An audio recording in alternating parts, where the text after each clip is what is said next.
Assalamualaikum warahmatullahi wabarakatuh. Kembali lagi dalam channel pembelajaran Bu Maya. Oke, kali ini Ibu akan mengajarkan tentang IPA, Ilmu Pengetahuan Alam, bab pertama tentang sistem reproduksi manusia. Namun sebelumnya, sistem reproduksi manusia sudah kita bahas dalam video sebelumnya. Nah, sekarang kita akan belajar tentang fertilisasi dan perkembangan embrio. Namun sebelum Ibu masuk ke dalam video pembelajaran, jangan lupa ya di subscribe, di like, di komen, dan di share video ini agar dapat bermanfaat untuk yang lainnya dan dapat dikembangkan menjadi video-video lainnya yang kreatif. Oke, kita lanjut. Nah, fertilisasi dan perkembangan embrio.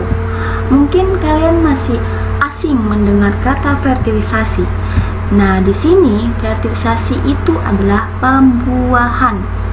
Untuk lebih jelasnya, fertilisasi merupakan proses yang terjadi antara peleburan inti sel sperma dengan inti sel telur sehingga membentuk zigot. Fertilisasi pada manusia terjadi di dalam saluran reproduksi perempuan, yaitu oviduk. Fertilisasi ini disebut dengan fertilisasi internal, yaitu fertilisasi atau pembuahan yang terjadi di bagian tubuh dalam manusia. Di dalam vagina, enzim proteolitik mengubah lendir dalam semen menjadi cairan yang encer sehingga sperma menjadi sangat motil. Motil di sini adalah gesit dan dalam bergerak. Sperma bergerak dari vagina menuju uterus dan oviduk dalam waktu sekitar 1 jam. Nah, pada proses fertilisasi, beberapa sperma berusaha masuk melewati 3 lapisan pelindung sel telur menuju inti sel telur. Ketiga lapisan tersebut adalah korona radiata atau berupa selubung dari sel-sel folikel. Bisa dilihat gambarnya. Kemudian zona pellucida atau larutan jelly ini, dan membran plasma sel telur. Ini membran plasmanya. Nah, di sini adalah ada sel telur dan di dalamnya itu adalah inti sel telur. Jadi sperma ini masuk ke dalam sel telur atau ke dalam inti sel telur, dan jika terjadi pembuahan akan terbentuk zigot. Untuk menembus ketiga lapisan pelindung sel telur, sperma mengeluarkan enzim-enzim yang tersimpan pada akrosom. Misalnya hyaluronidase, enzim yang digunakan untuk melarutkan senyawa hyaluronid pada korona radiata dan akrosin. Enzim itu digunakan untuk melarutkan dan membuat lubang pada zona pellucida sehingga spermatozoa dapat menerobos masuk. Ketika satu sperma berhasil membuahi sel telur atau terjadi fertilisasi, maka bagian permukaan sel telur akan melepaskan senyawa kimia ke zona pellucida. Senyawa kimia tersebut yang fungsinya untuk mencegah sperma lainnya masuk ke dalam sel telur. Oke, kita masuk ke kehamilan dan persalinan. Fertilisasi merupakan proses peleburan atau biasa disebut dengan fusi yang terjadi antara sel telur atau ovum dan sel sperma. Prosesnya terjadi di dalam saluran telur atau tuba Fallopi. Hasil fertilisasi yaitu zigot berupa sebuah set dengan jumlah sel kromosom 2N atau diploid, yang selanjutnya pada saat bergerak ke arah rahim, zigot akan berkembang menjadi morula dalam waktu 4 hari. Pada saat itu, morula segera berkembang menjadi blastula. Perkembangan selanjutnya, sel-sel bagian dalam blastula akan berkembang menjadi bakal janin atau embrioblast dan sel-sel bagian luar atau blastula akan berkembang menjadi trofoblast. Pada minggu kedua setelah pembuahan, blastula mengalami implantasi, yaitu proses penanaman dalam selaput lendir rahim atau biasa disebut dengan endometrium. Nah, ini adalah gambar dari penjelasan yang tadi Ibu sudah dijelaskan. Oke, kita masuk lagi. Selama implantasi atau selama proses penanaman, sel-sel terluar dari blastosis yang disebut dengan trofoblast akan tertanam ke endometrium atau ke dalam rahim. Nah, implantasi ini biasanya sempurna terjadi pada hari ke-11 atau ke-12 setelah fertilisasi atau pembuahan. Pada saat itu, trofoblast mulai mengekspresikan human chorionic gonadotropin atau biasa dikenal dengan sebutan HCG, yaitu suatu hormon yang berfungsi menjaga korpus luteum dari kehancuran.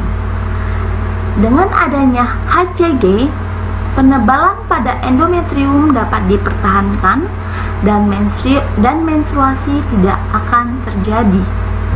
HCG dapat digunakan untuk keperluan tes kehamilan karena hormon tersebut sering ditemukan dalam urin orang hamil atau urin ibu hamil. Bagian embrioblast membentuk dua lapisan, yaitu lapisan terluar atau ektodermis dan lapisan terdalam atau endodermis. Bagian permukaan dari lapisan ektodermis akan mengadakan pelekukan ke dalam invaginasi, membentuk lapisan tengah mesodermis. Nah, proses inilah yang disebut dengan gastrulasi yang terjadi pada minggu ketiga. Perkembangan selanjutnya, dari ketiga lapisan dasar terbentuk jaringan, organ, dan sistem tubuh. Hal ini terjadi mulai dari minggu keempat sampai dengan minggu ke-8. Periode inilah yang disebut dengan masa organogenesis. Nah, di sini adalah tabel dari organogenesis dari tiga lapisan dasar tadi. Pertama, lapisan dasar ektodermis akan membentuk susunan saraf, hidung, mata, epidermis, dan kelenjar-kelenjar kulit. Kemudian lapisan yang kedua, mesodermis, akan membentuk jaringan tulang, otot, jantung, pembuluh darah, getah bening, ginjal, kelenjar kelamin, dan limpa. Dan yang terakhir adalah lapisan endodermis, akan membentuk kelenjar gondok dan anak gondok, hati, pankreas, dan epitel yang membatasi kandung kemih, uretra, saluran pencernaan, dan saluran pernafasan. Nah, kali ini kita akan masuk ke bagian embrio atau bakal janin. Di sini embrio itu akan dibungkus oleh selaput pembungkus embrio, di mana selaput pembungkus embrio tersebut terdiri dari beberapa, yaitu yang pertama adalah saccus vitellinus atau kantung kuning telur yang terletak di antara amnion dan plasenta yang merupakan tempat pemunculan sel-sel darah dan pembuluh-pembuluh darah yang pertama.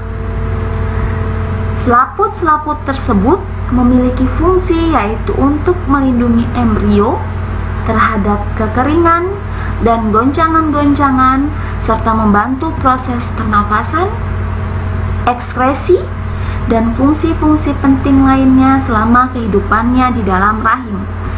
Ekskresi ini adalah proses pengeluaran zat-zat sisa yang tidak lagi dibutuhkan oleh tubuh.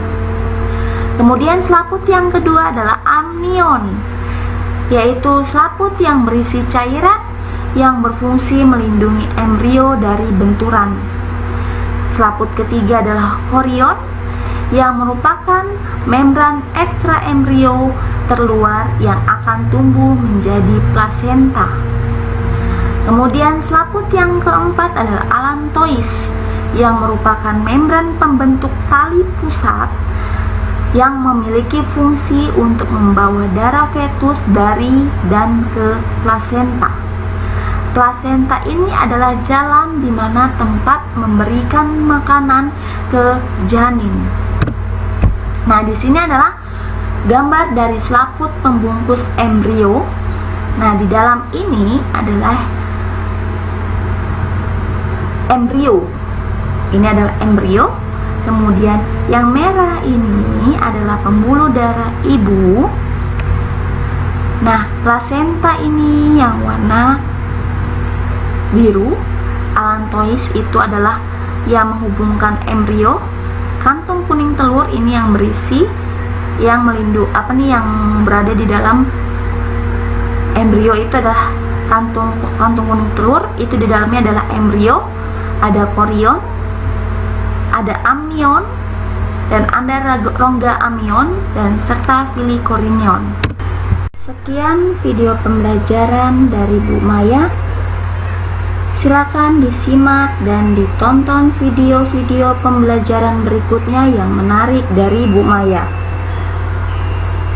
Sekian dan terima kasih. Wassalamualaikum warahmatullahi wabarakatuh.